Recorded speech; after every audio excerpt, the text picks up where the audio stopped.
Tanpa sungkan dan ragu, Syed Ahmad Shah Saadat naik sepeda dengan seragam orange mengantarkan pizza ke pelanggannya di Leipzig, Jerman.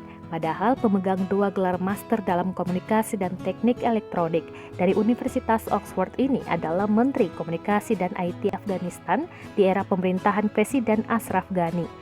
Namun setelah 2 tahun menjabat, dia mengundurkan diri karena berselisih dengan Ghani.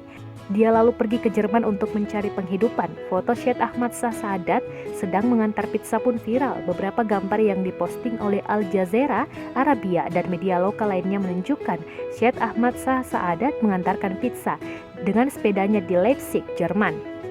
Fakta Saadat jadi pengantar pizza juga disampaikan jurnalis Jerman yang mengaku telah melihatnya di jalan saat sedang mengantarkan pizza dengan sepeda. Saadat pun menjawab, "Saya berkendara keluar dari Essen untuk Lieferando." Lieferando adalah layanan pengiriman makanan di Jerman.